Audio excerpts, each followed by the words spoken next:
Super star Krishna జయంతి సందర్భంగా CM Chandrababu Naidu, మంత్రి నారా లోకేష్ నివాళులర్పించారు. ఈ మేరకు ఎక్స్ వేదికగా లోకేష్ పోస్ట్ చేశారు.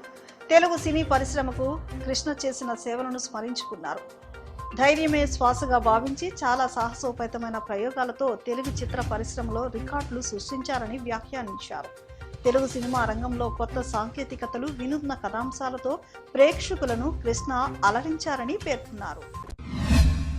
ఏలూరు జిల్లా ఆగిరిపల్లి మండలం శోభనాపురం గ్రామంలో జరిగిన హింసాత్మక సంఘటనలో గాయపడిన నక్కబోయిన సాంబశివరావును రాష్ట్ర గృహ నిర్మాణ శాఖ మంత్రి కొలుసు పార్థసారథి పరామర్శించారు.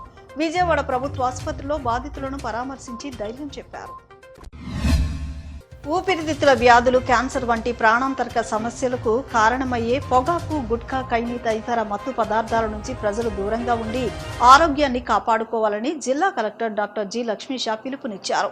ప్రజల్లో అవగాహన పెంచి జిల్లాను పొగాకు రహిత జిల్లాగా తీర్చిదిద్దే లక్ష్య సాధనలో ప్రతి ఒక్కరూ భాగస్వామ్యులు కావాలని అన్నారు. పొగాకు ఉత్పత్తికి అలవాటు పడిన వారు వాటిని మానుకునేందుకు జిల్లా ఆసుపత్రుల్లో డి అడిక్షన్ కేంద్రాల ద్వారా ప్రత్యేక కౌన్సిలింగ్ సేవలు అందిస్తున్నట్లు చెప్పారు. తెలుగుదేశం, జనసేన, బీజేపీ పార్టీలు కలిసికట్టుగా నగర వ్యాప్తంగా చలివేంద్రాలు ఏర్పాటు చేసి ప్రజల దాహార్తిని తీరుస్తున్నారని సెంట్రల్ నియోజకవర్గ ఎమ్మెల్యే బోండా ఉమామహేశ్వరరావు, జనసేన నాయకులు సామినేని ఉదయభాను వెల్లడించారు. రాజకీయాలకు అతీతంగా ప్రజాసేవలో తమ కూటమి ఎల్లప్పుడూ ముందుంటుందని నేతలు స్పష్టం చేశారు.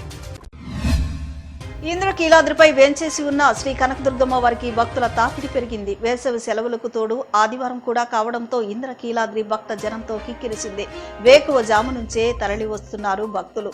మంత్రాలయ దర్శనాన్ని రద్దు చేశారు. భక్తుల రద్దీ దృష్ట్యా దేవస్థాన అధికారులు ప్రత్యేక ఏర్పాట్లు చేశారు. వారికి త్వరితగతిన దర్శనమయ్యేలా చర్యలు చేపట్టారు.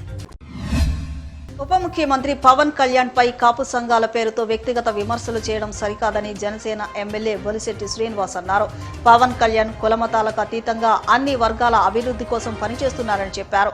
కూటమి ప్రభుత్వం 2 ఏళ్లలో చేసిన అభివృద్ధిపై, వైసీపీ 5 ఏళ్ల పాలనపై ఎప్పుడైనా ఎక్కడైనా బహిరంగ చర్చకు సిద్ధమని సవాల్ విసిరారు.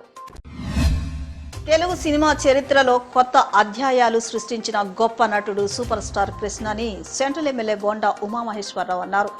నటుడిగా మాత్రమే కాకుండా నిర్మాతగా, దర్శకులుగా కూడా తెలుగు చిత్రసీమకు విశేష సేవలందించిన మహానుభావుడని కొనియాడారు.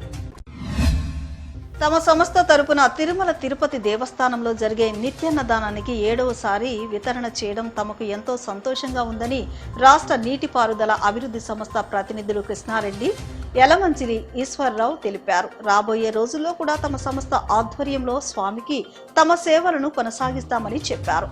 స్వామివారి ఆశీస్సులు అందరిపై ఉండాలని ఆకాంక్షించారు. జన సైనికులంతా పవన్ కళ్యాణ్ స్ఫూర్తితో సామాజిక సేవలో పాల్గొనడం అభినందనీయమని జనసేన పార్టీ జిల్లా నాయకురాలు రావి సౌజన్య అన్నారు. పవన్ కళ్యాణ్ పిలుపు మేరకు party Andhra zone convener Badita Shankar సారథ్యంలో కనకదుర్గమ్మ భక్తులకు చల్లని మజ్జిగ పంపిణీ చేయడాన్ని ఆమె ప్రశంసించారు. పదవుల కోసం కాకుండా ప్రజల కోసం అన్న పవన్ కళ్యాణ్ సూచనల మేరకు జన సైనికులంతా శిరస వహించాలని ఆమె పిలుపునిచ్చారు. ఇంద్రకీలాద్రి శ్రీ కనకదుర్గమ్మ ఆలయంలో భక్తులకు అందిస్తున్న అన్న ప్రసాదాల నాణ్యతపై ఆలయ ఈవో సీనా నాయక్ ప్రత్యేకంగా దృష్టి సారించారు. మహామండపంలో నిర్వహిస్తున్న అన్న ప్రసాద వితరణ కేంద్రాన్ని ఆయన ఆకస్మికంగా తనిఖీ చేశారు.